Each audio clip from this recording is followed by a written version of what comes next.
নমস্কার। বাংলার সেরা গল্পে সবাইকে জানাই স্বাগত। শুরু করছি আজকের গল্প। আজ পড়ে শোনাব বুদ্ধদেব বসুর লেখা গল্প আমরা তিনজন। তাহলে শুরু করি গল্প আমরা তিনজন। আমরা তিনজনে একসঙ্গে তার প্রেমে পড়েছিলাম। আমি আর অসিত আর হিতাংশু। ঢাকায় পুরানা পল্টনে 1987। সেই ঢাকা, সেই পুরানা পল্টন, সেই মেঘে ঢাকা সকাল। এক পাড়ায় থাকতাম তিনজনে। পুরানা পল্টনে প্রথম বাড়ি উঠেছিল তারা কুটির, সেইটে হিতাংশুদের। বাপ তার পেনশন পাওয়া সব জজ। অনেক পয়সা জমিয়েছিলেন এবং মস্ত বড় বাড়ি তুলেছিলেন একেবারে বড় রাস্তার মোড়ে। পাড়ার 1 নম্বর বাড়ির তারা কুটির। দু অর্থে তাই সবচেয়ে আগেকার এবং সবচেয়ে ভালো। ক্রমে ক্রমে আরও অনেক বাড়ি উঠে ঘাস আর লম্বা লম্বা চোর কাঁটা ছাওয়া মাঠ ভরে গেল। কিন্তু তারা কুটিরের জুড়ি আর হলো না।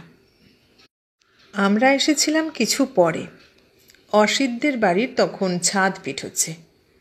একটা সময় ছিল যখন ওই 3খানাই বাড়ি ছিল পুরানা পল্টনে। বাকিটা ছিল এবড়ো খেবড়ো জমি, ধুলো আর কাদা, বর্ষায় গোড়ালি জলে গা ডোবানো হলদে হলদে সবুজ রঙের ব্যাঙ আর নধর সবুজ ভিজে ভিজে ঘাস। সেই বর্ষা, সেই পুরানা পল্টন, সেই মেঘে ঢাকা দুপুর। আমরা তিনজন একসঙ্গে থাকতাম সব সময়, যতটা এবং যতক্ষণ থাকা সম্ভব। রোজ ভোরবেলায় আমার শিয়রের জানালার বাইরে দাঁড়িয়ে অসিত ডাকত, বিকাশ বিকাশ। আর আমি তাড়াতাড়ি উঠে বাইরে আসতাম। দেখতাম অসিত সাইকেলে বসে আছে, এক পা মাটিতে ঠেকিয়ে। এমন লম্বাও, কাঁধে হাত রাখতে কনুই ধরে যেত আমার। হিতাংশুকে ডাকতে হতো না। দাঁড়িয়ে থাকতো তাদের বাগানের ছোট ফটকের ধারে, কি বসে থাকতো বাগানের নিচু দেওয়ালে পা ঝুলিয়ে। তারপর অসিত সাইকেলে চেপে চলে যেত পাকা সড়ক ধরে স্কুলে, ইঞ্জিনিয়ারিং স্কুলে। আমি আর হিতাংশু ঘুরে ঘুরে বেড়াতাম হাতে হাত ধরে। হাওয়ায় গন্ধ, যেন কিসের, যেন কার। সে গন্ধ আজও যেন পাই। কি মনে পড়ে, কাকে মনে পড়ে। বিকেলে 2টি সাইকেলে তিনজনে চড়ে প্রায় আমরা শহরে যেতাম। কোনোদিন বিখ্যাত ঘোষবাবুর দোকানে চপ কাটলেট খেতে, কোনোদিন শহরের একটিমাত্র সিনেমায়, কোনোদিন চিনেবাদাম পকেটে নিয়ে নদীর ধারে। সাইকেল চালানোটা আমার জীবনে হলো না, চেষ্টা করেও শিখতে পারিনি ওটা। কিন্তু ওই 2 চাকার গাড়িতে চড়েছি অনেক, কখনো অসিতের, কখনো হিতাংশুর গলগ্রহ হয়ে লম্বা লম্বা পাড়ি দিয়েছি তাদের পিছনে দাঁড়িয়ে। আবার কত সন্ধ্যা কেটেছে পুরানা পল্টনেরই মাঠে।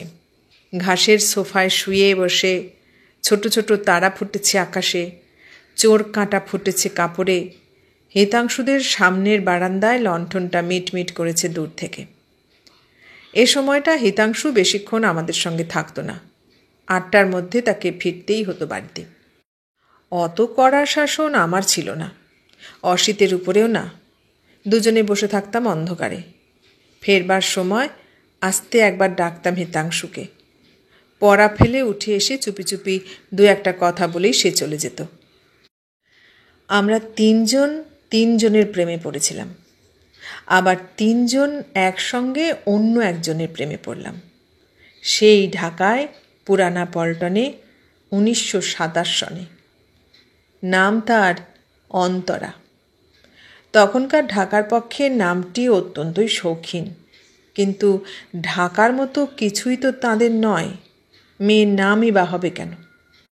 ভদ্রলোক বাড়িতে প্যান্ট পরে থাকেন, আর ভদ্রমহিলা এমন সাজেন যে পিছন থেকে হঠাৎ তাকে তার মেয়ে বলে ভুল হয়। আর তার মেয়ে, তাদের মেয়ে, তার কথা আর কি বলবো। সে সকালে বাগানে বেড়ায়, দুপুরে বারান্দায় বসে থাকে বই কোলে নিয়ে। বিকেলে রাস্তায় হাঁটে প্রায় আমাদের গা ঘেঁষেই। সব সময় দেখা যায় তাকে, মাঝে মাঝে শোনা যায় গলার আওয়াজ। সেই ঢাকায় সুদূর 27 সনে যখন কোনো একটি মেয়েকে চোখে দেখা সহজ ছিল না, যখন বন্ধ গাড়ির দরজার ফাঁকে একটুখানি শাড়ির পাড় ছিল আমাদের স্বর্গের আভাস, তখন এই যে মেয়ে যাকে আমরা দেখতে পাই এক এক দিন এক এক রঙের শাড়িতে, আর তার উপর নাম যার অন্তরা, তার প্রেমে পড়ব না এমন সাধ্য কি আমাদের? নামটা কিন্তু বের করেছিলাম আমি। রোজ সই করে পাউরুটি রাখতে হয় আমাকে। একদিন রুটিওয়ালার খাতায় নতুন একটি নাম দেখলাম, নীল কালিতে বাংলা হরফে পরিষ্কার করে লেখা, অন্তরা দে। একটু তাকিয়ে থাকলাম লেখাটুকুর দিকে। খাতা ফিরিয়ে দিতে একটু দেরি করলাম। তারপর বিকেলে হিতাংশুকে বললাম, নাম কি অন্তরা? কার? কিন্তু তক্ষুনি কথাটা বুঝে নিয়ে হিতাংশু বলল, বোধ হয়। অসিত বলল, সুন্দর নাম। ডাকে তরু বলে। তরু? এই ঢাকা শহরেই 200-300 অন্তত তরু আছে। কিন্তু সে মুহূর্তে আমার মনে হলো, এবং আমি বুঝলাম অসিতেরও মনে হলো, যে সমস্ত বাংলা ভাষায় তরুর মতো এমন একটি মধুর শব্দ আর নেই। তা হোক, হিতাংশুর একটা বাজে কথা বলাই যায়, কেননা যাকে নিয়ে বা যাদের নিয়ে কথা হচ্ছে ওদেরই বাড়ির একতলায় তারা ভাড়াটে। আমাদের চাইতে বেশি না জানলে ওর মান থাকে না। তাই ওর নাকের বাঁশিটা একটু কুঁচকে বলল, অন্তরা থেকে তরু, এটা কিন্তু আমার ভালো লাগে না। ভালো না কেন? খুব ভালো। গলা চড়িয়ে দিলাম, কিন্তু ভিতরটা কেমন দমে গেল। আমি হলে অন্তরাই ডাকতাম। কি সাহস, কি দুঃসাহস! তুমি ডাকতে, তাও আবার নাম ধরে! ইস! প্রতিবাদের তাপে আমার মুখ গরম হয়ে উঠল। বেশ চোখা চোখা কয়েকটা কথা মনে মনে গোছাচ্ছি, ফস করে অসিত বলে উঠল, আমিও তাই। বিশ্বাসঘাতক! এরকম ছোট ছোট ঝগড়া প্রায় হতো আমাদের। এমন দিন যায় না যেদিন ওকে নিয়ে কোনো কথা না হয়, আর এমন কোনো কথা হয় না যাতে 3 জনেই একমত হতে পারি।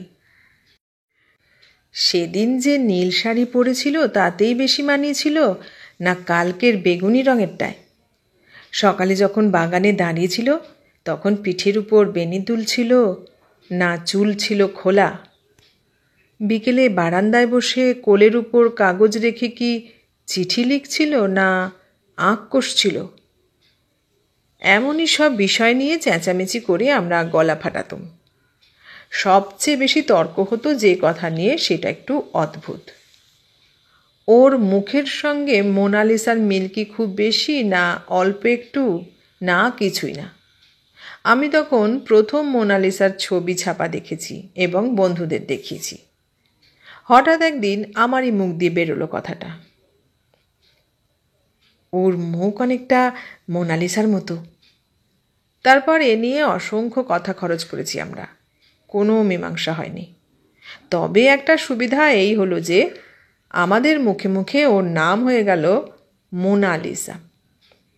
অন্তরাতে যতই সুর ঝরুক, তরুতে যতই তরুলতা, যে নামে ওকে সবাই ডাকে সে নামে তো আমরা ওকে ভাবতে পারি না।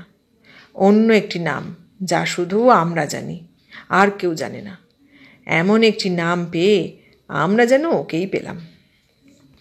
হিতাংশুকে প্রায় বলতাম, তোমার সঙ্গে একদিন আলাপ হবেই, একই তো বাড়ি। আর হিতাংশুও একটু লাল হয়ে যেত। যার মানে হচ্ছে যে সেটা হলেও হতে পারে। আর তা নিয়ে অনেক জল্পনা কল্পনাই চলতো আমাদের, কিন্তু মনে মনে আমরা ধরেই নিয়েছিলাম যে এসব কিছু না, শুধুই কথা, কথার কথা। একদিন সন্ধ্যার একটু পরে 3 জনে ফিরছি সাইকেলে বেরিয়ে। আমি হিতাংশুর পিছনে নির্জন পথে নিশ্চিন্তে গল্প জ্বালিয়েছি। হঠাৎ হিতাংশু কথা বন্ধ করে সাইকেলের উপরে কীরকম কেঁপে উঠল। সঙ্গে সঙ্গে আমি প্রায় পড়ে যাচ্ছিলাম সাইকেল থেকে। টাল সামলাতে গিয়ে টেনে ধরলাম হিতাংশুর জামার গলা। উহ বলে সে নেমে পড়ল। আমিও পায়ের তলায় মাটি পেলাম। সঙ্গে সঙ্গে মোটা গলায় কে একজন বলে উঠল, টেক কেয়ার ইয়ং ম্যান। তাকিয়ে দেখি ঠিক আমাদের সামনে দে সাহেব দাঁড়িয়ে, আর তার স্ত্রী আর কন্যা। অসিত সাইকেলটা একটু ঘুরিয়ে এক পা মাটিতে ঠেকিয়ে চুপ করে আছে। তার মুখের ভাবটা বেশ বীরের মতো। Really you must. বলতে বলতে দে সাহেব হিতাংশুর মুখের উপর চোখ রাখলেন। ওহ, ইটস ইউ, কেশববাবুর ছেলে। আমি স্পষ্ট দেখলাম হিতাংশুটা বোকার মতো ফ্যাল ফ্যাল করে তাকিয়ে আছে। আর এরা তিনজনকেই একসঙ্গে তো দেখতে পাই সব সময়। বন্ধু বুঝি? বেশ বেশ, আই লাইক ইয়ং ম্যান। এসো একদিন আমাদের ওখানে তোমরা। ওরা চলে গেলেন। আমরা রাস্তা ছেড়ে মাঠে নেমে ঘাসের উপর পাশাপাশি শুয়ে পড়লাম লম্বা হয়ে। একটু পরে অসিত বলল, কি কাণ্ড! হিতাংশু ঘাবড়ে গিয়েছিলে না? না তো, ঘাবড়াবো কেন? ব্রেকটা হঠাৎ। কোনোদিন তো এরকম হয় না, আর আজ কিনা একেবারে তাদের সামনে। বেশ তো, হয়েছে কি? কারো গায়েও পড়িনি, পড়েও যায়নি, হঠাৎ ব্রেক কষতে গিয়ে। না না, তুমি ঠিকই নেমেছিলে, তবে তোমার মুখটা যেন কেমন হয়ে গিয়েছিল। আর বিকাশ তো, আমার নাম করতেই আমি খেঁকে উঠলাম। চুপ করো, ভালো লাগে না। ও বোধহয় একটু হেসেছিল। অসিত তবু ছাড়ল না। ও বলতে কাকে বোঝায় তা বোধহয় না বললেও চলে। হেসেছিল তো বয়ে গেল। চিৎকার করল হিতাংশু, কিন্তু সে চিৎকার যেন কান্না। তুমি দেখেছিলে বিকাশ? ঠিক মোনালিসার হাসির মতো কি? যা বোঝো না তা নিয়ে ঠাট্টা করো না। বলতে গিয়ে আমার গলা ভেঙে গেল। সে রাত্রে ভালো ঘুমোতে পারলাম না। 2 দিন আধমরা হয়ে রইলাম, 7 দিন মন মরা। রাগ করি আর যাই করি, আমাদের মধ্যে অসিতটাই তুখোর। সে কেবলই বলতে লাগলো, চলো না একদিন যাই ওদের ওখানে। পাগল? পাগল কেন? দেশাই বললেন তো যেতে, বললেন না? ক্রমে ক্রমে হিতাংশু আর আমারও ধারণা জন্মালো যে দেশাহেব সত্যি আমাদের যেতে বলেছেন। আমরা গেলে রীতিমতো খুশি হবেন তিনি, না গেলে দুঃখিত হবেন, এমনকি তাকে অসম্মানী করা হবে তাতে। তার সম্মান রক্ষার জন্য ক্রমশই আমরা বেশি রকম ব্যস্ত হতে লাগলাম। রোজ সকালে স্থির করি আজ, রোজ বিকেলে মনে করি আজ থাক। কোনো দিন দেখি ওরা বাগানে বসেছেন বেতের চেয়ারে, কোনো দিন বাড়ির সামনে মোটর গাড়ি দাঁড়ানো। তার মানে শহরের একমাত্র ব্যারিস্টার দাস সাহেব বেড়াতে এসেছেন। আর কোনো দিন বা চুপচাপ দেখে ধরে নিই ওরা বাড়ি নেই। দৈবাত একদিন হয়তো চোখে পড়ে যে দে সাহেব একা বসে খবরের কাগজ পড়ছেন। মনে হয় এইটে ভারী সুসময়। কিন্তু বাগানের গেটের সামনে পা থমকে যায় আমাদের। অসিতের যতটা নয় ততটা হিতাংশুর, হিতাংশুর ততটা নয় যতটা আমার। একটু ঠেলাঠেলি ফিসফিসানি হয়, আর শেষ পর্যন্ত তারাকুটির ছাড়িয়ে মোড় ঘুরে আমরা অন্যদিকে চলে যাই। কেবলই মনে হয় এখন গেলে বিরক্ত হবেন, আবার তখনই ভাবি বিরক্ত কেন, আর এ নিয়ে এত ভাববারই বা কী আছে? মানুষ কি মানুষের সঙ্গে দেখা করে না? আমরা চোরও নই, ডাকাতও নই। যাব, বসবো, আলাপ করব, চলে আসব, ব্যাস। সেদিন আকাশে মেঘ, টিপটিপ বৃষ্টি। বাইরে থেকে মনে হলো ওরা বাড়িতেই আছেন। ছোট্ট গেট ঠেলে সকলের আগে ঢুকলো অসিত, লম্বা ফর্সা সুশ্রী, তারপর হিতাংশু, গম্ভীর চশমা পরা ভদ্রলোক মাফিক, আর সকলের শেষে পুঁচকে আমি। বাগান পার হয়ে বারান্দায় উঠে দাঁড়ালাম আমরা। কাউকে ডাকবো কি না, কাকে ডাকবো, কি বলে ডাকবো, এইসব আমরা যতক্ষণ ধরে ভাবছি ততক্ষণে পর্দা ঠেলে দে সাহেব নিজেই বেরিয়ে এলেন। দাঁতের ফাঁকে পাইপ চেপে ধরে বললেন, ইয়েস। এই বিজাতীয় সম্ভাষণে সপ্রতিভ অসিতও একটু বিচলিত হলো। আমরা এসেছিলাম, আপনি বলেছিলেন। আবছা আলোয় তখন দে সাহেব আমাদের চিনলেন। ও তোমরা, তা? অসিত আবার বলল, আপনি বলেছিলেন আমাদের একদিন আসতে। ও হ্যাঁ হ্যাঁ, একটু কেশে। এসো এসো তোমরা। পর্দা তুলে দরজা ছেড়ে সরে দাঁড়ালেন দে সাহেব। আমরাও দাঁড়িয়ে থাকলাম। যাও ভিতরে যাও। ঢুকতে গিয়ে হিতাংশু তার নিজেরই বাড়ির চৌকাঠে হোঁচট খেয়ে আমার পা মারিয়ে দিলে। খুব লাগলো আমার, কিন্তু চুপ করে থাকা ছাড়া তখন আর উপায় কি। আমাদের কাদা মাখা মাখা স্যান্ডেলে ঝকঝকে মেঝে নোংরা করে করে এগিয়ে গেলাম আমরা। কি সুন্দর সাজানো ঘর, এমন কখনো দেখিনি। পেট্রোম্যাক্স জ্বলছে। সামনের দিকে সোফায় বসে মিসেস দে উল বুনছেন, আর দেয়ালের সঙ্গে ঠেকানো কোণের চেয়ারটিতে বসে আছে আমাদের মোনালিসা, কোলের উপর মস্ত মোটা নীল মলাটের বইয়ের পাতায় চোখ নামিয়ে। দে সাহেব বললেন, সুমি, এই আমাদের পুরানা পল্টনের 3 মাস্কেটিয়ার্স। এটি কেশববাবুর ছেলে, আর এরা।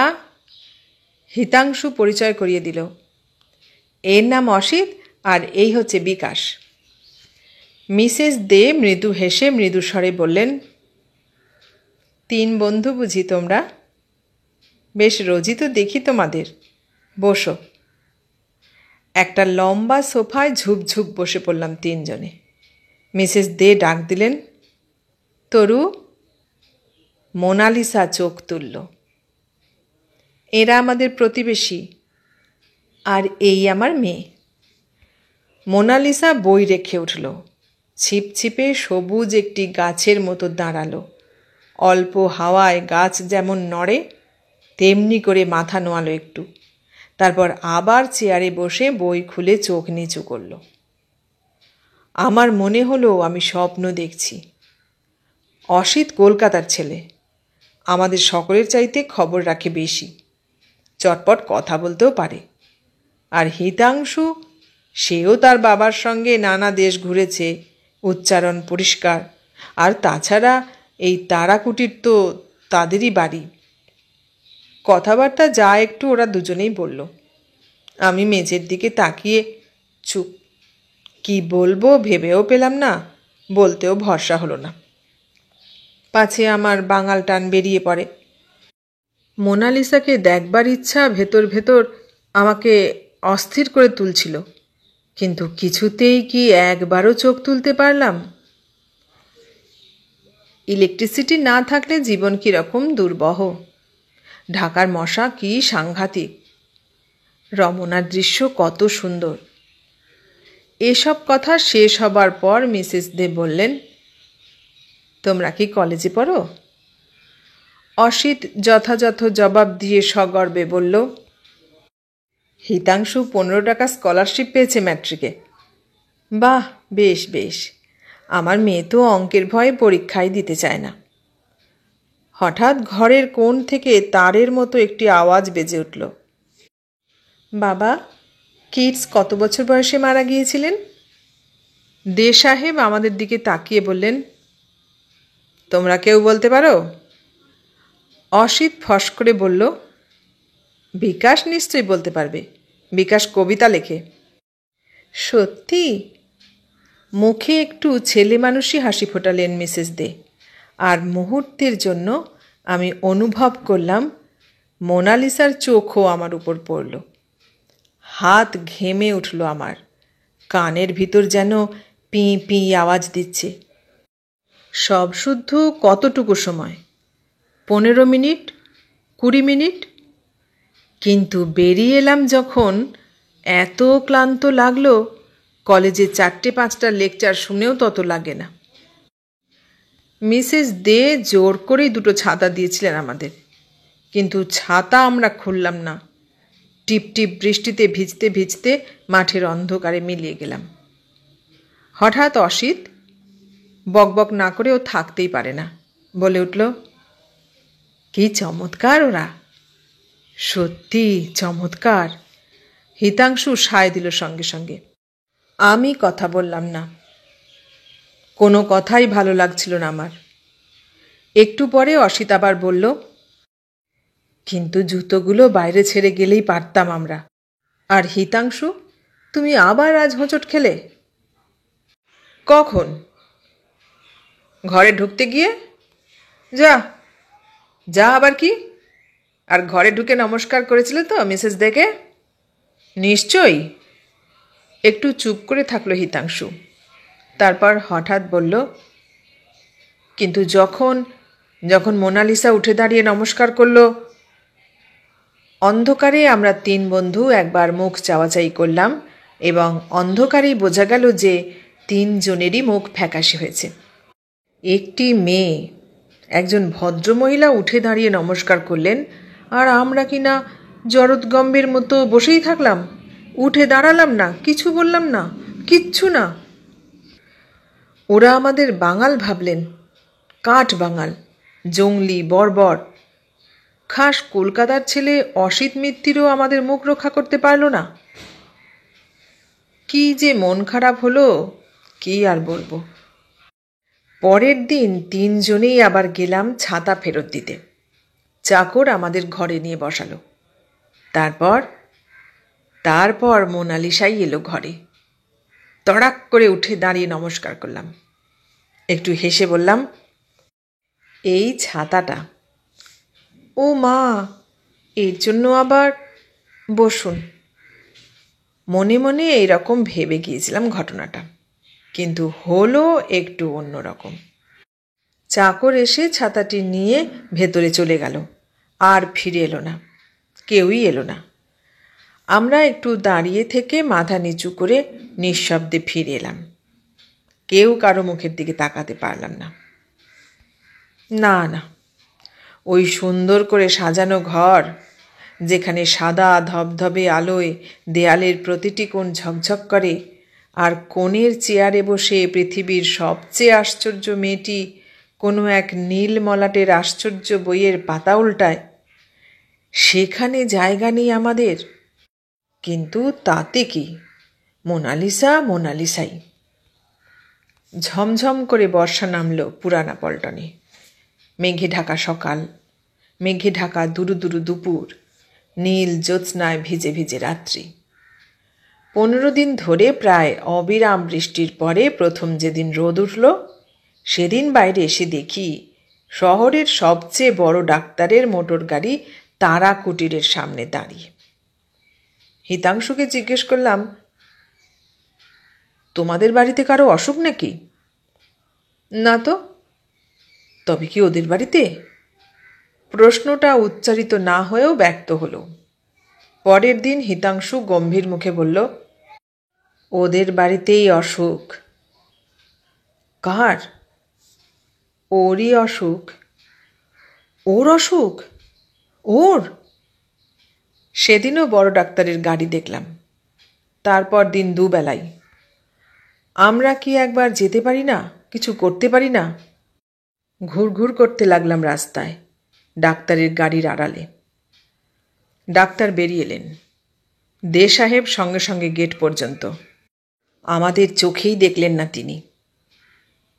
তারপর হঠাৎ দেখতে পেয়ে বললেন, তোমরা একবার যাও ভেতরে, উনি একটু কথা বলবেন।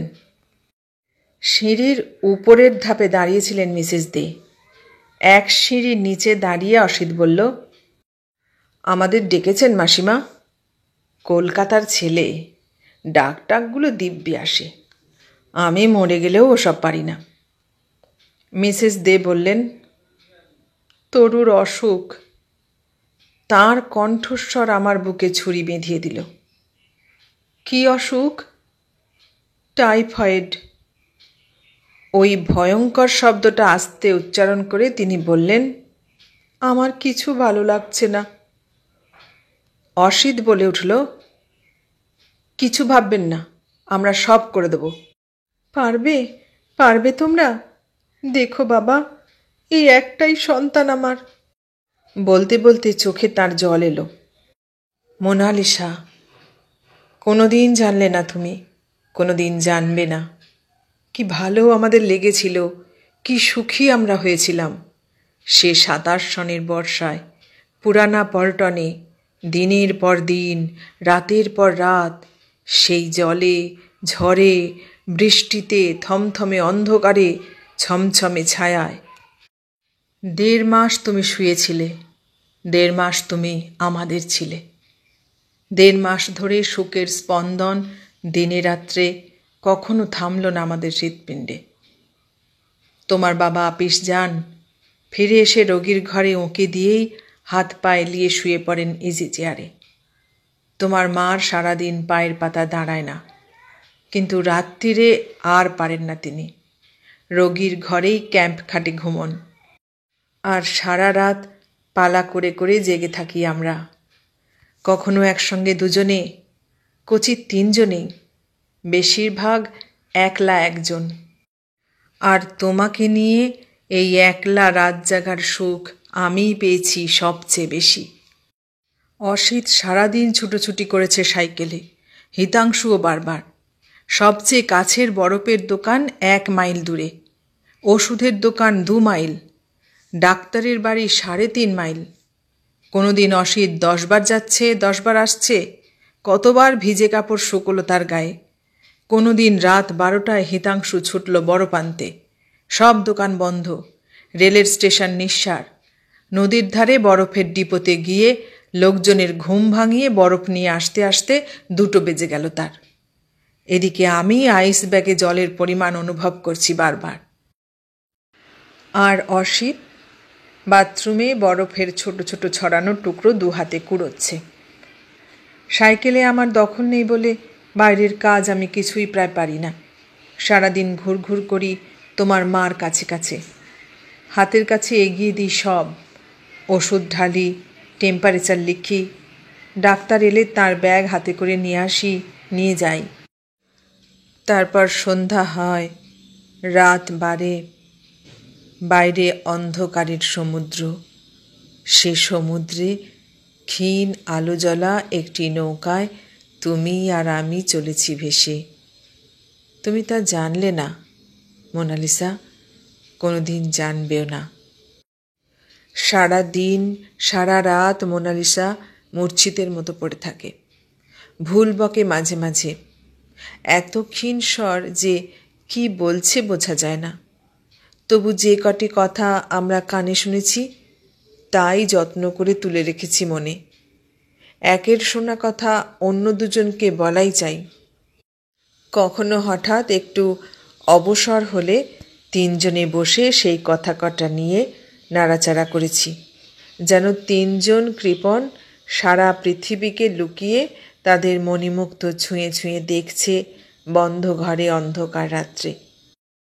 যদি বলেছে উহ, সে যেন বাঁশির ফুঁয়ের মতো আমাদের হৃদয়কে দুলিয়ে গেছে। যদি বলেছে জল, তাতে যেন জলের সমস্ত তরলতা ছলছল করে উঠেছে আমাদের মনে। এক রাত্রে হিতাংশু বাড়ি গেছে, আর অসিত বারান্দায় বিছানায় ঘুমোচ্ছে। আমি জেগে আছি একা। টেবিলের উপর জ্বলছে মোমবাতি, দেয়ালের গায়ে ছায়া কাঁপছে বড় বড়। অন্ধকারের সঙ্গে যুদ্ধ করে করে ওই আলোটুকু আর যেন পারছে না। আমিও পারছি না ঘুমের সঙ্গে যুদ্ধ করতে। ডাকাতের মতো ঘুম আমার হাত পা কেটে কেটে টুকরো করে দিল। মোমের মতোই গলে যাচ্ছে আমার শরীর। যতবার চাবুক মেরে নিজেকে সোজা করছি, লাফিয়ে উঠছে অতল থেকে বিশাল ঢেউ। ডুবতে ডুবতে মনে হলো, মোনালিসা, তুমিও কি এমনি করেই যুদ্ধ করছো মৃত্যুর সঙ্গে? মৃত্যু কি এই ঘুমের মতোই টানছে তোমাকে? তবু তুমি আছো, কেমন করে আছো? মনে হতেই ঘুম ছুটল। সোজা হয়ে বসলাম, তাকিয়ে রইলাম তোমার মুখের দিকে। সেই ক্ষীণ আলোয় কাঁপা কাঁপা ছায়ায়, রাত 4টের স্তব্ধ মহান মুহূর্তে। তুমি কি মরবে? তুমি কি বেঁচে উঠবে? কোনো উত্তর নেই। তোমার কি ঘুম পেয়েছে? উত্তর নেই। তুমি ঘুমিয়েছ না জেগে আছো? উত্তর নেই। তবু আমি তাকিয়ে থাকলাম। মনে হলো এর উত্তর আমি পাবো তোমারই মুখে, তোমার মুখের কোনো একটি ভঙ্গিতে, হয়তো কে জানে তোমার কণ্ঠেরই কোনো একটি কথায়। আর আমি অবাক হয়ে দেখলাম আস্তে আস্তে চোখ তোমার খুলে গেল, মস্ত বড় হলো, উন্মাদের মতো ঘুরে ঘুরে স্থির হলো আমার মুখের উপর। গলা দিয়ে আওয়াজ বেরোলো, কে? আমি তাড়াতাড়ি আইস ব্যাগ চেপে ধরলাম মাথায়। কে তুমি? আমি? তুমি কে? আমি বিকাশ। ও বিকাশ, বিকাশ, এখন দিন না রাত্রি? রাত্রি। ভোর হবে না? হবে, আর দেরি নেই। দেরি নেই? আমার ঘুম পাচ্ছে বিকাশ। আমি তার কপালে আমার বরফ ঠান্ডা হাত রাখলাম। আহ, খুব ভালো লাগছে আমার। আমি বললাম, ঘুমো। তুমি চলে যাবে না তো? না। যাবে না তো? না। আমি তাহলে ঘুমোই কেমন? নিঃশ্বাস উঠল আমার ভিতর থেকে। নিঃশ্বাসের স্বরে বললাম, ঘুমো ঘুমো, আমি জেগে আছি, কোনো ভয় নেই। তুমি ঘুমিয়ে পড়লে, আর বাইরে 2-1টা পাখি ডাকল। ভোর হলো। প্রলাপ, জ্বরের প্রলাপ। তবু এটা আমারই থাক, একলা আমার। এই একটা কথা ওদের দুজনকে বলিনি। হয়তো ওদেরও এমন কিছু আছে যা আমি জানি না, আর কেউ জানে না। তুমি, মোনালিসা, তুমিও জানলে না, জানবে না কোনো দিন। তারপর একদিন তুমি ভালো হলে, সে তো খুব সুখের কথা, কিন্তু আমরা যেন বেকার হয়ে পড়লাম। আর তুমি? ভাত টাত খাবার দিন 15 পরে যে রবিবারে তোমার মা আমাদের 3জনকে নিমন্ত্রণ করে খাওয়ালেন, সেদিন আমার অন্তত মনে হলো এই খাওয়াটা আমাদের ফেয়ারওয়েল পার্টি। কিন্তু তাই বা কেন? এখনও আমরা যেতে পারি, বসতে পারি কাছে, গ্রামোফোন বাজিয়ে শোনাতে পারি তাকে, সে ক্লান্ত হলে পিঠের বালিশটা দিয়ে দিতে পারি ঠিক করে। এদিকে আকাশে কালো মেঘের সঙ্গে সাদা মেঘের খেলা, আর ফাঁকে ফাঁকে নীলের মেলা। এই করে করে আশ্বিন যেই এলো, ওঁরা চলে গেলেন মেয়ের শরীর সারাতে রাঁচি। বাঁধা ছাঁধা থেকে আরম্ভ করে নারায়ণগঞ্জের স্টিমারে তুলে দেয়া পর্যন্ত সঙ্গে সঙ্গে থাকলাম আমরা 3জন। ফার্স্ট ক্লাসের ডেকে রেলিং ধরে দাঁড়ানো মোনালিসার ছবিটি যখন চোখের সামনে ঝাপসা হলো, তখন আমাদের মনে পড়ল যে ওদের রাঁচির ঠিকানাটা জেনে রাখা হয়নি। আমার ইচ্ছা করছিল বাড়ি ফিরেই একটা চিঠি লিখে ডাকে দিই। তা আর হলো না। অসিত বলল, ওরই তো আগে লেখা উচিত। তা কি আর লিখবে? একটু হতাশভাবেই বলল হিতাংশু। কেন লিখবে না? না লেখার কি আছে? কি আছে কে জানে, কিন্তু 20 দিনের মধ্যেও কোনো চিঠি এলো না। এলো হিতাংশুর বাবার নামে মানি অর্ডার, বাড়ি ভাড়ার টাকা। তাই থেকে ঠিকানা সংগ্রহ করে আমরা চিঠি লিখব স্থির করলাম। ও লেখেনি বলে আমরাও না লিখে রাগ দেখাবো, এটা কোনো রকম যুক্তি বলেই মনে হলো না আমাদের। অসুখ থেকে উঠে গেছে, হয়তো এখনও ভালো করে শরীর সারেনি, কেমন আছে সে খবরটা আমাদেরই তো নেওয়া উচিত। কিন্তু চিঠিতে পাঠ লিখব কি? আপনি লিখব না তুমি? মুখেও অবশ্য আমাদের তুমিই বলেছে, আমরাও তাই, কিন্তু কতটুকু কথাই বা এ পর্যন্ত বলেছি আমরা? এতখানি কথা নিশ্চয়ই বলিনি যার জোরে কালির আঁচড়ে জল জলে একটা তুমি লিখে ফেলা যায়। তাছাড়া কি লিখবই বা চিঠিতে? কেমন, ভালো তো? এতেই তো সব কথা ফুরিয়ে গেল। আমরা কেমন আছি, কি করছি, সেসব লিখলে তো কতই লেখা যায়। কিন্তু মোনালিসা কি আমাদের খবর জানতে ব্যস্ত? অনেকক্ষণ ধরে জটলা করেও কোনো মীমাংসা যখন হলো না, তখন ওরা আমাকেই বলল চিঠিখানা রচনা করে দিতে। আমি কবিতা টবিতা লিখি তাই। সেই রাত্রেই লণ্ঠনের সামনে আমি ঘামতে ঘামতে লিখে ফেললাম, সুচরিতাশু। ভেবেছিলাম একখানা চিঠি আসবে, চিঠি এলো না। ভাবতে ভাবতে 21 দিন কেটে গেল। খুবই ভালো লাগছে বুঝি রাঁচিতে? অবশ্য ভালো লাগলেই ভালো, আমরা তাতেই খুশি। তারাকুটিরের একতলা বন্ধ, পুরানা পল্টন তাই অন্ধকার। ওখানে পেট্রোম্যাক্স জ্বলত কিনা রোজ সন্ধ্যায়? বসে বসে রাঁচির ছবি দেখছি আমরা। পাহাড়, জঙ্গল, লাল কাঁকড়ের রাস্তা, কালো কালো সাঁওতাল, হাসি, আনন্দ, স্বাস্থ্য। সত্যি কি বিশ্রী অসুখ গেল, আর যেন কখনো অসুখ না করে। কারো কোনো অসুখ না করেও এমন কি হয় না যে আমাদের খুব খাটতে হয়? সত্যি শুয়ে বসে আর সময় কাটে না। চিঠি পেলে আবার আমাদের চিঠি লিখতে হবে, কিছু কাজ তবু জুটবে আমাদের। মাসিমা মেসোমশাইকে প্রণাম। আপনি তুমি দুটোই বাঁচিয়ে এর বেশি আর পারলাম না। এইটুকুতেই রাত 3টে বাজল। তাকিয়ে দেখি কাটাকুটির ফাঁকে ফাঁকে এই কটি কথা যেন কালো জঙ্গলে ঝিকিঝিকি রোদ্দুর। বারবার পড়লাম। মনে হলো বেশ হয়েছে, আবার মনে হলো ছি ছি, ছিঁড়ে ফেলি এখুনি। ছিঁড়ে ফেললামও, কিন্তু তার আগে ভালো একটি কাগজে নকল করে নিলাম। আর পরদিন 3 জনে বসিয়ে দিলাম যে যার নাম সই। চোখ বুজে ছেড়ে দিলাম ডাকে। ঢাকা থেকে রাঁচি, রাঁচি থেকে ঢাকা।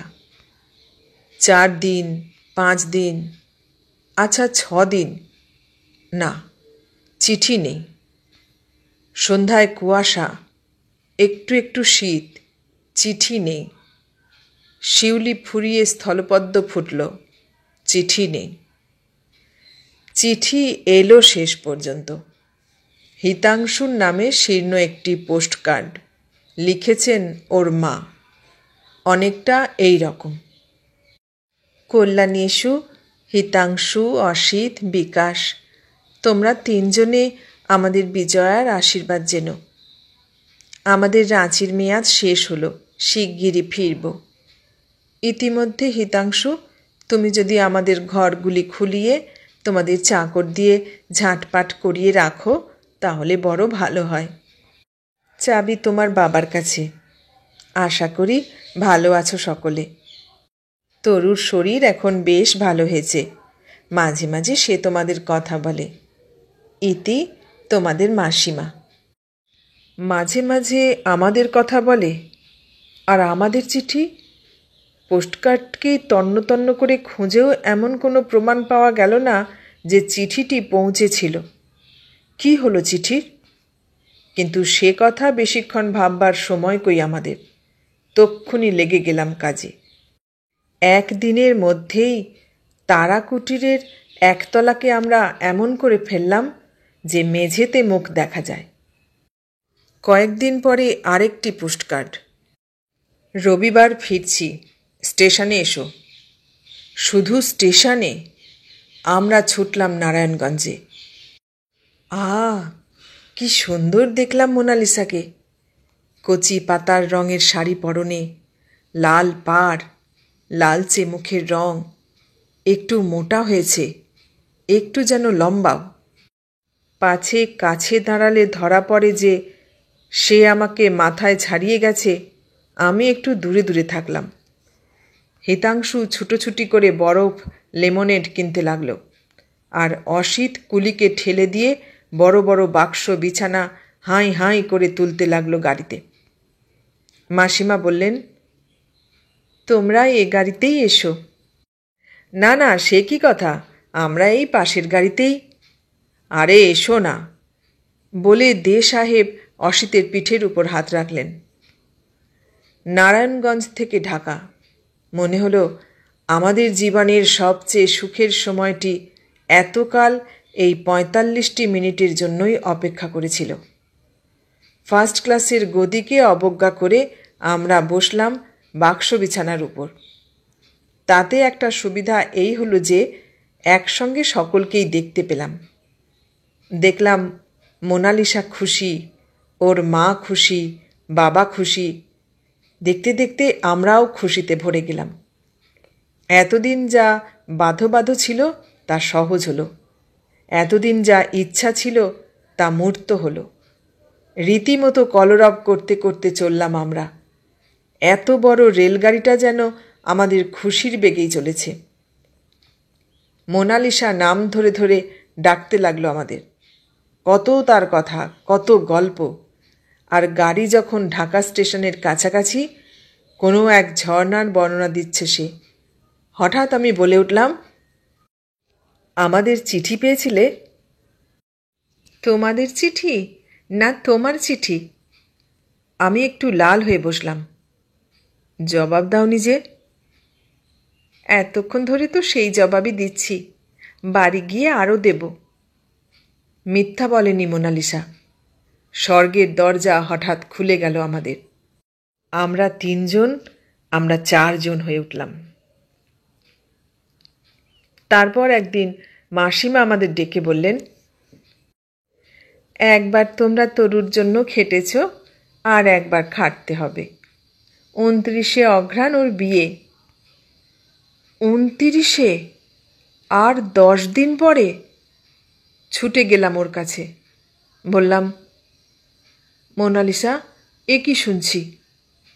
ভুরু কুঁচকে বলল, কি কি বললে? গোপন নামটা হঠাৎ মুখ দিয়ে বেরিয়ে যাওয়ায় আমি একটু থমকে গেলাম। কিন্তু একবার যখন বেরিয়েই গেছে তখন আর ভয় কি?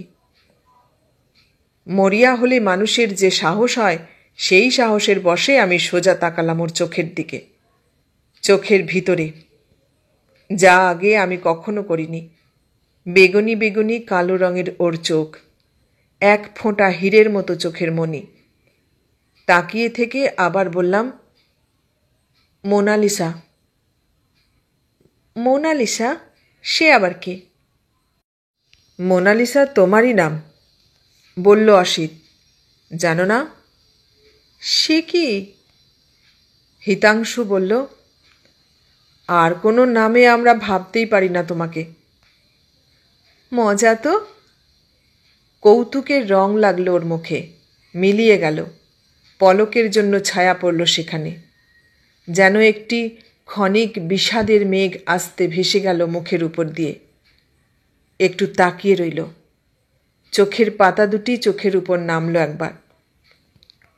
হঠাৎ মুহূর্তের জন্য, কি কারণে বুঝলাম না, আমাদেরও একটু যেন মন খারাপ হলো। কিন্তু তখনই তা উড়িয়ে দিল হাসির হাওয়া। আমাদের কথায় লাগলো ঠাট্টার বুড়বুড়ি। কি শুনছি মোনালিসা, কি শুনছি? কি শুনছ বলো তো? বলে আঁচলে মুখ চেপে খিলখিল করে হেসে পালিয়ে গেল। বর এলো বিয়ের ২ দিন আগে কলকাতা থেকে। ধবধবে ফর্সা, ফিনফিনে ধুতি পাঞ্জাবি পরনে। কাছে দাঁড়ালে সূক্ষ্ম একটি সুগন্ধে মন যেন পাখি হয়ে উড়ে যায়। দেখে আমরা মুগ্ধ। হিতাংশু বারবার বলতে লাগল, হিরেনবাবু কি সুন্দর দেখতে। অসিত জুড়ল, ধুতির পাটটা, পা দুটো। বলে উঠল হিতাংশু, অমন ফর্সা পা না হলে কি আর ও রকম ধুতি মানায়?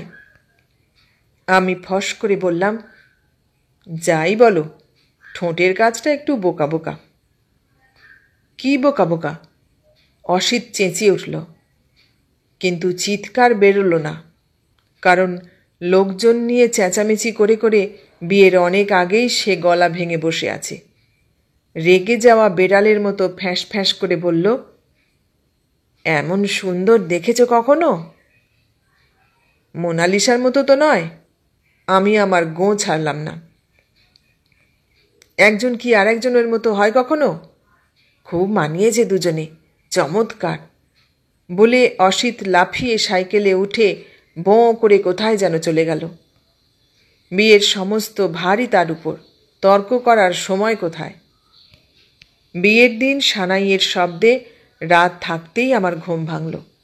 চোখ মেলেই মনে পড়ল সেই আর একটি শেষ রাত্রি, যখন মৃত্যুর হাত থেকে, তাই মনে হয়েছিল তখন মোনালিসাকে আমি ফিরিয়ে এনেছিলাম। সেদিন অন্ধকারের ভিতর থেকে একটু একটু করে আলোর বেরিয়ে আসা দেখতে দেখতে যে আনন্দে আমি ভেসে গিয়েছিলাম, সেই আনন্দ ফিরে এলো আমার বুকে।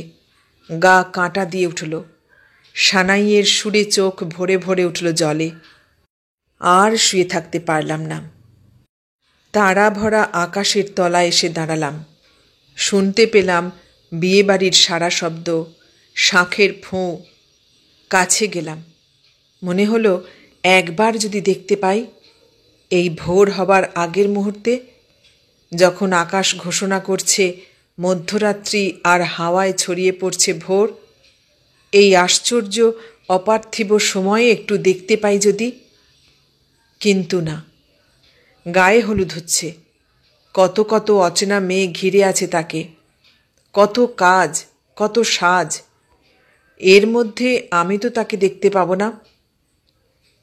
বাইরে দাঁড়িয়ে ভিতরকার চলাফেরা কথাবার্তা শুনতে লাগলাম, আর সব ছাপিয়ে সব ছাড়িয়ে সানাইয়ের সুর ঝরল।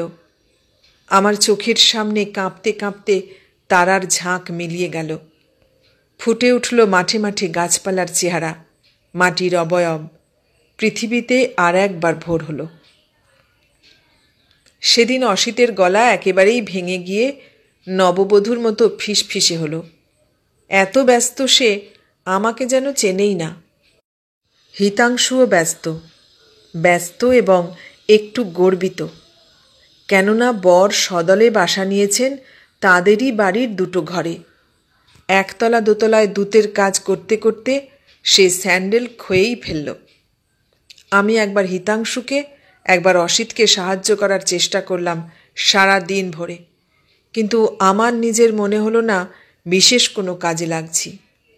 আর শেষ পর্যন্ত বিয়ের পিঁড়িতে বসিয়ে কনেকে 7 পাক ঘোরাবার সময় যখন এলো, তখনও আমি এগিয়ে এলাম, কিন্তু আমাকে ঠেলে দিয়ে অসিত আর হিতাংশুই পিঁড়ি তুলল। দুহাতে দুজনের গলা জড়িয়ে ধরে ও 7 পাক ঘুরল। আমি দাঁড়িয়ে দাঁড়িয়ে দেখলাম। বিয়ের পরদিন থেকেই আমরা 3 জন হিরেনবাবুর চাকর বনে গেলাম। তার মতো সুন্দর কেউ না, তার মতো বিদ্যে বুদ্ধি কারো নেই, তার মতো ঠাট্টা করতে কেউ পারে না। অন্য পুরুষদের বাঁদর মনে হলো তুলনায়। আমারও আর মনে হলো না যে তার ঠোঁটের কাজটা একটু বোকা বোকা। এমনকি আমি চেষ্টা করতে লাগলাম তার মতো করে বসতে, দাঁড়াতে, হাঁটতে, হাসতে, কথা বলতে। ওরা দুজনও তাই করল। আবার তা দেখে হাসি পেল আমার। হয়তো প্রত্যেকেই আমরা অন্য দুজনের চেষ্টা দেখে হেসেছি মনে মনে, যদিও মুখে কেউ কিছু বলিনি। একদিন দুপুরবেলা হিরেনবাবুর কাছে খুব একটা মজার গল্প শুনছি। তিনি একটু এদিক ওদিক তাকিয়ে হঠাৎ বললেন, দেখো তো ভাই, তরু গেল কোথায়? ডেকে আনবো? বলে আমি ছুটে বেরিয়ে গেলাম। দক্ষিণের বারান্দায় রোদে পিঠ দিয়ে বসে মোনালিসা চুল আঁচড়াচ্ছে। আমি কাছে গিয়ে দাঁড়ালাম। দাঁড়িয়ে কথা বলতে ভুলে গেলাম। হঠাৎ কেমন নতুন লাগলো তাকে, একটু অন্য রকম। সিঁথিতে জলজলে সিঁদুর, পরনে করকরে শাড়ি, কানে, হাতে, গলায় চিকচিকে গয়না, আর কেমন একটা গন্ধ দিচ্ছে গা থেকে। হিরেনবাবুর সেন্টের গন্ধ না, নতুন ফার্নিচারের মদমদ গন্ধ না, চুলের তেল কি মুখের পাউডারের না। আমার মনে হলো এই সমস্ত মিলিত গন্ধের যেটা নির্যাস, সেটাই ভর করেছে মোনালিসার শরীরে। জোরে নিঃশ্বাস নিলাম কয়েকবার, মাথা যেন ঝিমঝিম করে উঠল। চোখ তুলে আমার দিকে তাকিয়ে বলল, কি? কিছু না। সঙ্গে সঙ্গে কাজের কথাটা মনে পড়ল। হিরেনবাবু ডাকছেন তোমাকে। আমার কথাটা যেন শুনতেই পেল না মোনালিসা। নিশ্চিন্তে চুল আঁচড়াতে লাগল। শুনছ না কথা? হিরেনবাবু ডাকছেন তোমাকে। ডাকছেন তো হয়েছে কি, উনি ডাকলেই যেতে হবে? বাহ! চিরুনি থামিয়ে আমার মুখের দিকে তাকালো। আর কি, চলেই তো যাব শিগগির। আমি বললাম, কত ভালো লাগবে তোমার কলকাতায় গিয়ে। ঢাকা কি একটা জায়গা! ঢাকা খুব ভালো। ঘাড় বেঁকিয়ে বাইরের দিকে তাকালো একটু, শীতের দুপুরের সবুজ সোনালি মাঠের দিকে। সেদিকে তাকিয়েই আবার বলল, তোমরা আমাকে মনে রাখবে বিকাশ? আমি ব্যস্ত হয়ে বললাম, আর কথা না, চলো এখন। দেখছো না চুল আঁচড়াচ্ছি, বলো গিয়ে, এখন যেতে পারবো না। কথা শুনে প্রায় ভড়কে গিয়েছিলাম, কিন্তু একটু পরেই মোনালিসা উঠল। তার সঙ্গে সঙ্গে আমিও এলাম ঘরে। এসেই বললাম, তারপর সেই লোকটার কি হলো হিরেনবাবু? কিন্তু হিরেনবাবুর গল্প বলার উৎসাহ দেখে মিইয়ে গেছে। জানলা দিয়ে বাইরের দিকে তাকিয়ে থাকলেন তিনি, আর মোনালিসা চেয়ারে বসে টেবিলের কাপড় খুঁড়তে লাগল। আমি পিড়াপিড়ি করলাম, বলুন না কি হলো। এখন থাক। আমি খাটে বসে একটি ইংরেজি বইয়ের পাতা উল্টিয়ে বললাম, এটা পড়েছি, ভারী মজার বই। হিরেনবাবু হঠাৎ হাত বাড়িয়ে আর একটি বই টেনে নিয়ে বললেন, এ বইটাও ভারী মজার।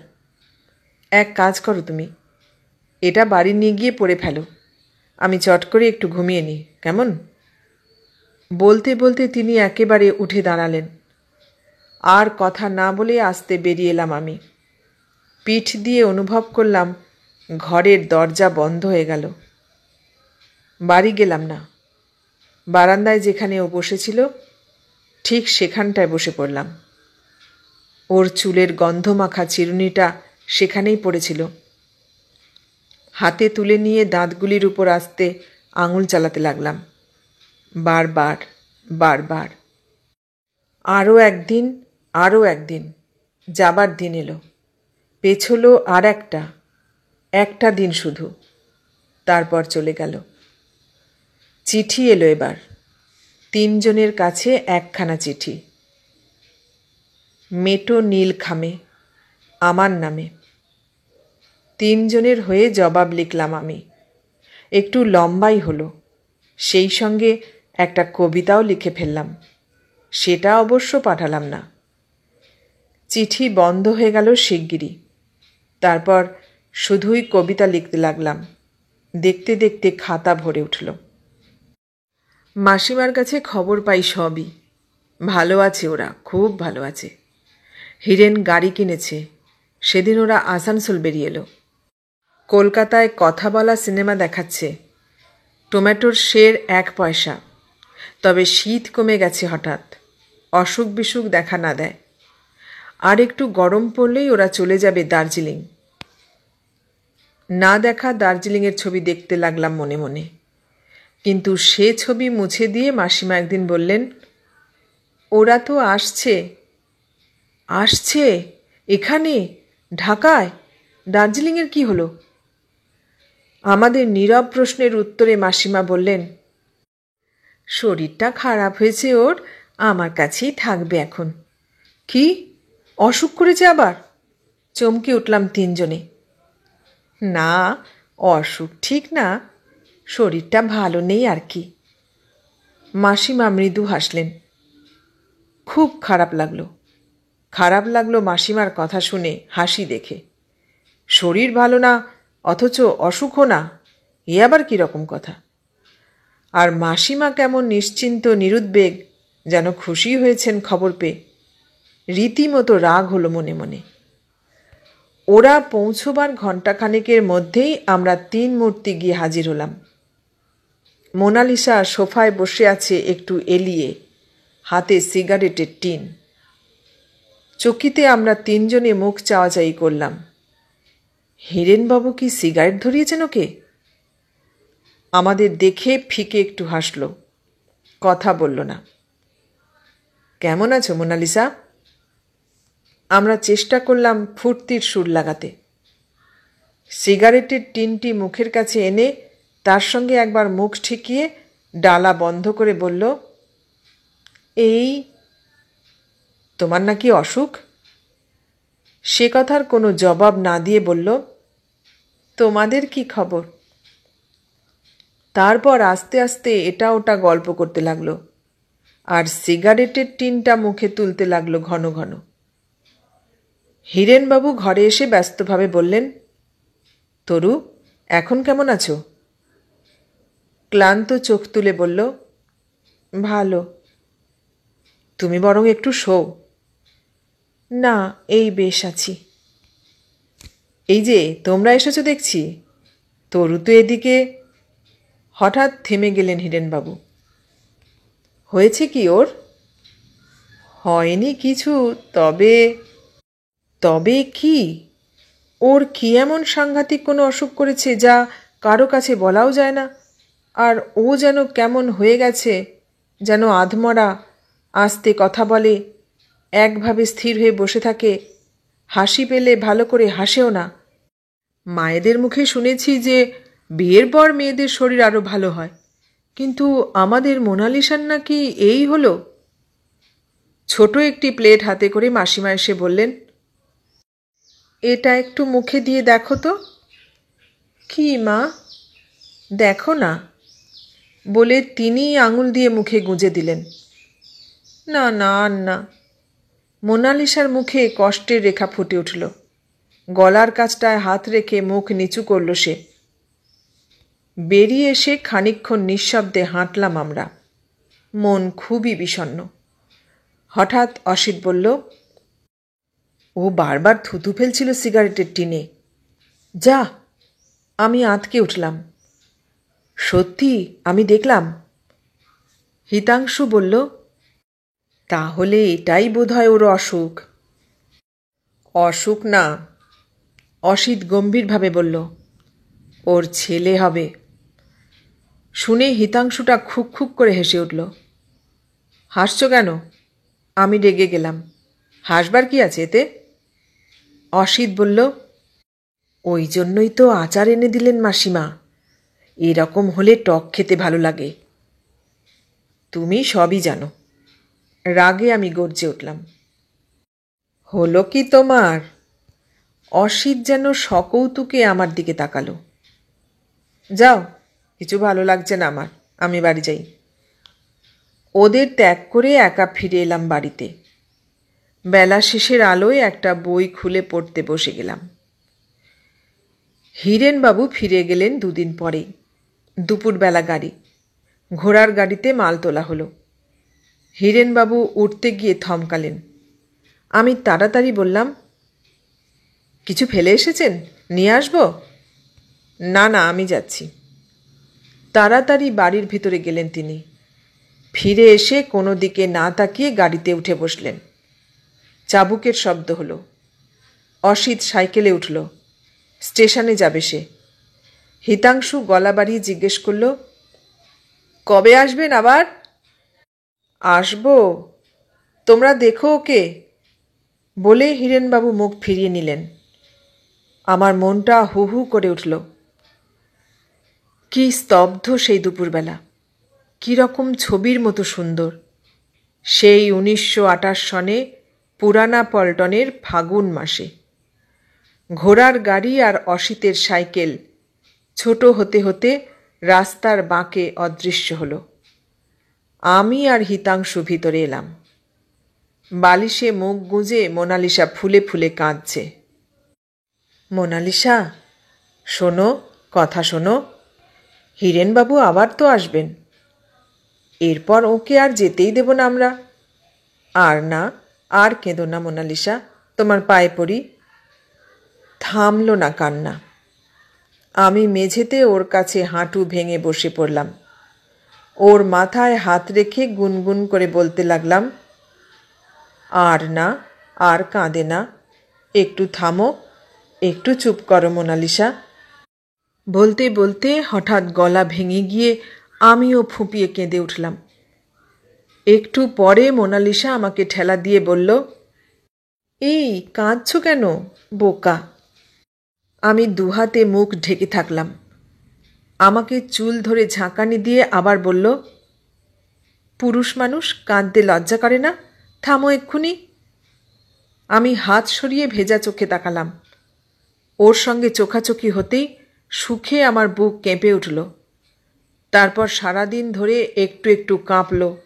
রাত্রে ঘুমের মধ্যেও ভুলতে পারলাম না। আমরা তিনজন ওকে ঘিরে রইলাম। ও যাতে ভালো থাকে, কখনো মন খারাপ না করে। হঠাৎ এক একটা অদ্ভুত জিনিস ওর খেতে ইচ্ছে করে। অসিত শহর ঢুঁড়ে তা জোগাড় করে আনে। দেখেই ওর ইচ্ছে চলে যাবে জানা কথা। কবে আবার নতুন ইচ্ছে হবে সেই আশায় থাকি আমরা। আর যদি কখনো একটু খায়, খেয়ে ভালো বলে, তাহলে তো কথাই নেই, আহ্লাদে আমরা হাবুডুবু। হিরেনবাবুর চিঠি আসতে দেরি হলেই আমরা বলি, উনি হঠাৎ এসে অবাক করে দেবেন বলেই চিঠি লিখছেন না। কথাটা ঠিক নয় জেনেও প্রতিবারে মোনালিসার মুখ উজ্জ্বল হয়ে ওঠে। আমরা চুপ করে উপভোগ করি। হিরেনবাবু এলেন 3 মাস পরে। ততদিনে ওর শরীরটা অনেকটা সেরেছে। খায়, বেড়ায়, ফেরিওয়ালা ডেকে কাপড় কেনে, চেহারাও ভারী হয়েছে একটু।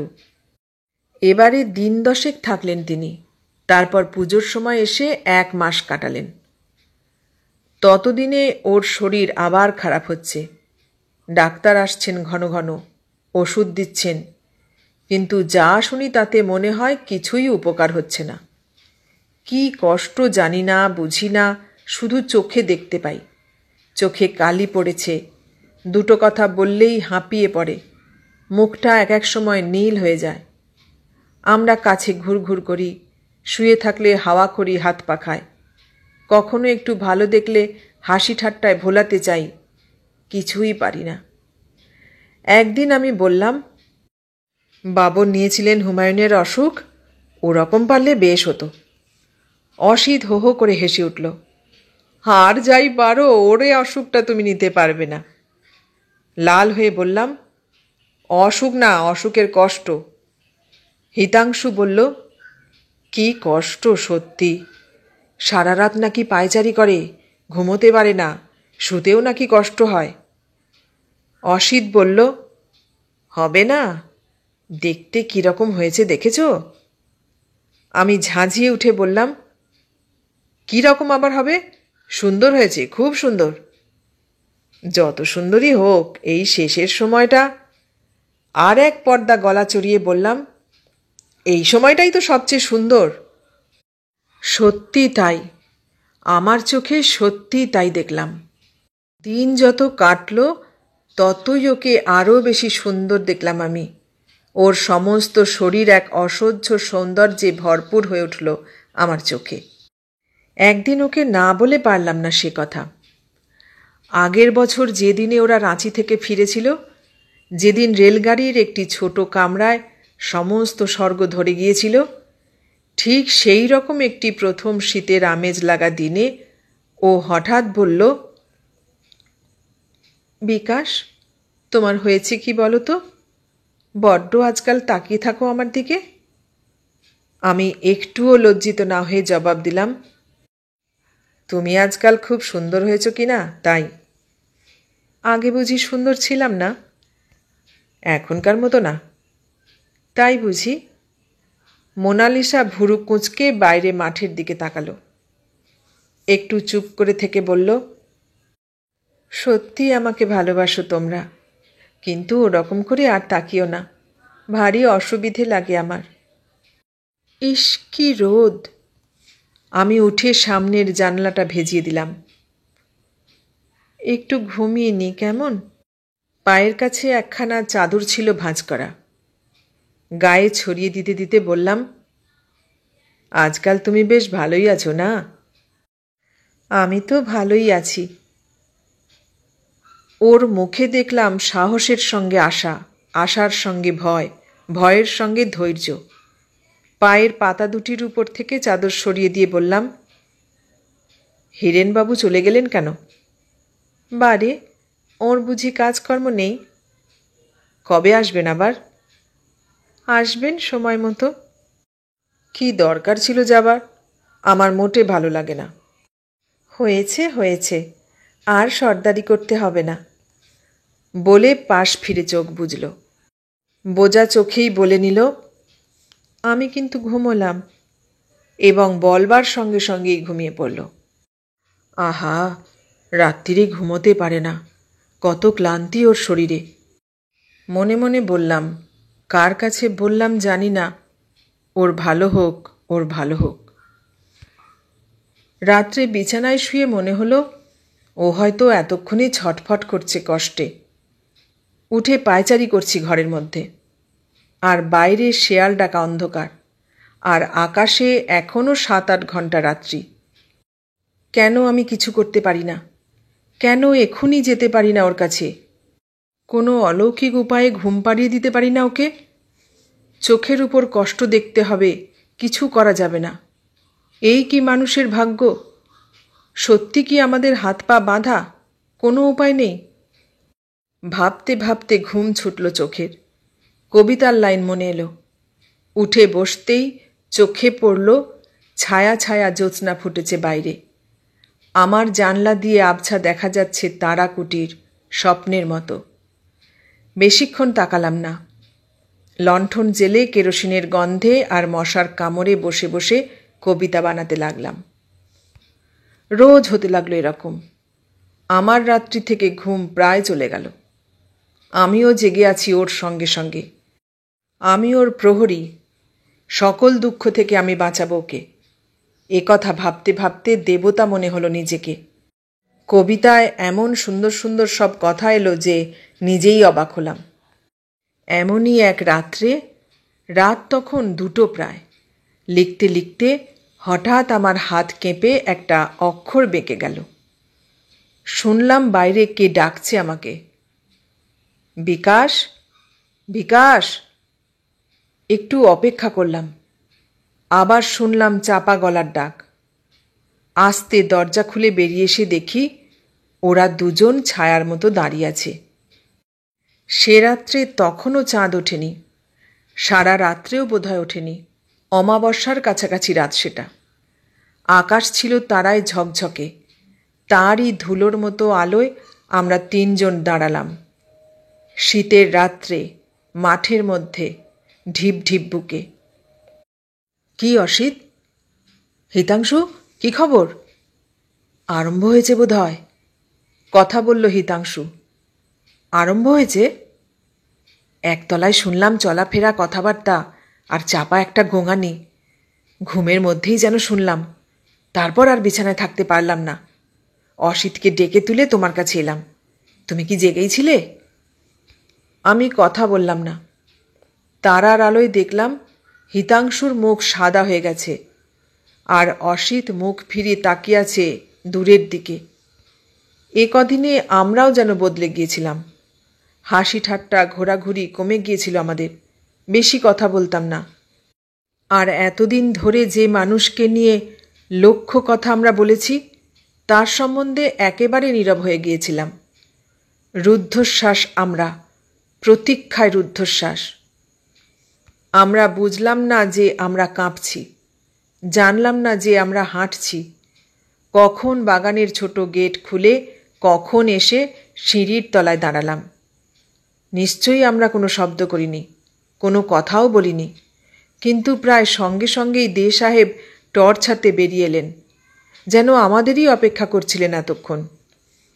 নিচু গলায় বললেন, অসিত, একবার যাও তো সাইকেলটা নিয়ে ডক্টর মুখার্জির কাছে, একেবারে সঙ্গে করে নিয়ে আসবে তাকে। অন্ধকারে হাওয়ার মতো মিলিয়ে গেল অসিত। আমি আর হিতাংশু সিঁড়ির উপরেই বসে পড়লাম। একটা কান্না, চাপা একটা না, আমাদের পিঠ ফুঁড়ে বুকের মধ্যে ঢুকল। তার যেন আওয়াজ নেই, শুধু কষ্ট আছে, যেন পৃথিবীর প্রাণে আঘাত দিয়েছে কেউ। পৃথিবীর বুক থেকেই কান্না উঠছে, তাই কোনো দিন থামবে না। ওকে চোখে দেখতে পারি না আমরা, দূর থেকেও না। ওর ঘরে যেতে পারি না আমরা, ঘরের কাছেও না। শুধু বাইরে বসে থাকতে পারি, শীতে, অন্ধকারে, না জেগে না ঘুমিয়ে, আকাশের সামনে, অদৃষ্টের মুখোমুখি। ডাক্তারের আনাগোনা শুরু হলো। চলল বাকি রাত ভরে, চলল তার পরের দিন। ভোর হতেই চড়া মাশুলে টেলিগ্রাম পাঠিয়ে দিলাম হিরেনবাবুকে।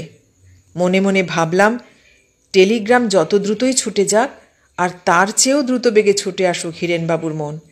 কাল বিকেলের আগে তিনি পৌঁছতে পারবেন না কিছুতেই। কি অসহায় মানুষ, কি নিরুপায়! ডাক্তার, নার্স, ওষুধ, ইঞ্জেকশন, পরিশ্রম, প্রার্থনা, তবু অসহায়, তবু মানুষ অসহায়। কি হচ্ছে, কি হলো, কি হবে, এসব প্রশ্নের উত্তর নেই কারো চোখে। ডাক্তারের মুখ পাথরের মতো, ওর মা বাবার মুখে সংক্ষিপ্ত ফরমাস ছাড়া আর কোনো কথা নেই। মাসিমা আমাদের সঙ্গে চোখাচোখি পর্যন্ত করেন না।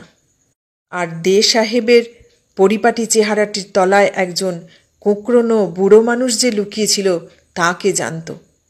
কে জানত আকাশের নীল নরম ঘোমটার তলায় এই কান্না লুকিয়ে আছে? আর আমাদের কি আর কিছু নেই, আর কিছু করবার নেই, শুধু কান পেতে এই কান্না শোনা ছাড়া? দুপুরের আগেই বিকেল হয়ে গেল সেদিন, বিকেলের আগেই অন্ধকার। তারপর রাত যখন একটু ভারী হয়েছে, হঠাৎ যেন পৃথিবীর বুক চিরে চিৎকার উঠল একটা। উঠল, পড়ল, আবার উঠল আকাশের দিকে। আকাশ চুপ, তারাদের নড়চড় হলো না। আবার উঠল চিৎকার, যেন প্রতিমার সামনে ছাগ শিশুর আর্তরব, ঘণ্টার পর ঘণ্টা, বিরামহীন। আমরা ছুটে চলে গেলাম বাইরে, মাঠের মধ্যে, কিন্তু যত দূর যাই সে শব্দ সঙ্গে চলে আমাদের। মাতা পৃথিবীর আদিম কান্না এটা, এ থেকে নিস্তার কোথায়? ফিরে গেলাম। ভিতরে আলো, ব্যস্ততার ঢেউয়ের পর ঢেউ, ফাঁকে ফাঁকে ডাক্তারের মোটা গলা, আর বাইরে অফুরন্ত তারা, অসীম অন্ধকার, অপরূপ রাত্রি। কিন্তু পৃথিবীর কান্না তো থামে না। যে তারা ছিল মাথার উপর, নেমে এলো পশ্চিমে। যে তারা ছিল চোখের বাইরে, উঠে এলো দিগন্তের উপরে। পূবের কালো ফিকে হলো। ছোট ছোট অনেক তারা মুছে গিয়ে মস্ত সবুজ একলা একটি তারা জ্বলজ্বল করতে লাগলো সেখানে। এই সেই অপার্থিব মুহূর্ত, সেই অলৌকিক লগ্ন, যখন আমি জেগে উঠে বাইরে এসেছিলাম ওর বিয়ের দিন, যখন আমি ওকে পেয়েছিলাম মৃত্যুর হাত থেকে। অন্ধকারের সমুদ্রের মধ্যে একটিমাত্র ভেসে চলা আলো জ্বলা নৌকোয়। অন্তত এক মুহূর্তের জন্য সেদিন সে আমার হয়েছিল। আজ কি আবার এলো সেই মুহূর্ত? অসিত ফিসফিস করে বলল, কি হলো? হিতাংশু বলল, কই না। সব যেন চুপ। তাই তো, যাব একবার ভিতরে। অসিত উঠে দাঁড়ালো, কিন্তু গেল না। অনেকক্ষণ অপেক্ষা করলাম আমরা, কিন্তু আর কোনো শব্দ নেই, সব স্তব্ধ। তারপর হঠাৎ দেখি দে সাহেব আমাদের সামনে এসে দাঁড়িয়েছেন। ভোরের প্রথম ছাইরঙা আলোয় দেখলাম তার ঠোঁট নড়ে উঠল। এমন স্থির হয়ে আমরা তাকিয়েছিলাম, আর এমন স্তব্ধ চারদিক যে তার কথাটা আমরা কানে না শুনে যেন চোখ দিয়ে দেখলাম। এসো তোমরা, ওকে দেখবে। অসিত আর হিতাংশুই সব করল। রাশি রাশি ফুল নিয়ে এলো কোথা থেকে, আরও কত কিছু। বেলা 2টো পর্যন্ত শুধু সাজালো। তারপর নিয়ে যাবার সময় সকলের আগে রইল ওরা দুজন। আরও অনেকে এলো কাঁধ দিতে, শুধু আমি বেঁটে বলে বাদ পড়লাম। পিছন পিছন হেঁটে চললাম একা একা। ঠিক একা একাও নয়, কারণ ততক্ষণে হীরেনবাবু এসে পৌঁছেছেন।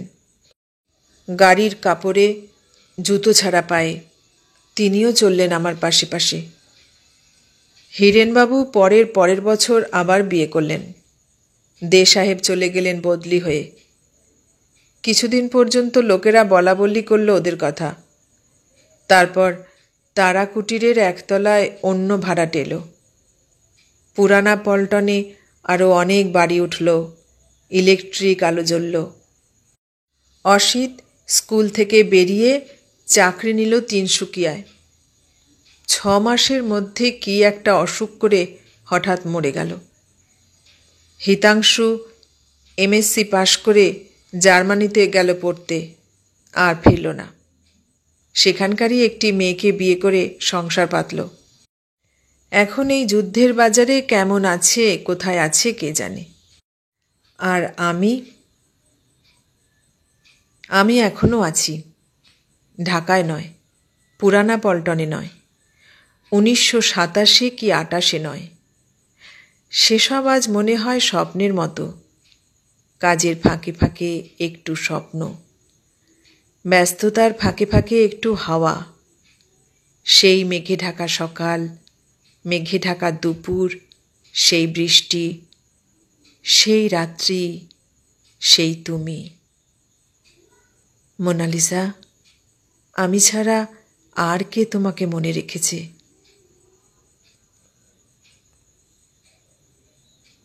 এতক্ষণ শুনলে বুদ্ধদেব বসুর লেখা গল্প আমরা তিনজন। কেমন লাগলো গল্পটা? ভালো লাগলে লাইক, কমেন্ট, শেয়ার করো। আর নতুন বন্ধু হলে সাবস্ক্রাইব করার অনুরোধ রইল। সবাইকে অনেক ধন্যবাদ জানিয়ে আজ এখানেই শেষ করলাম।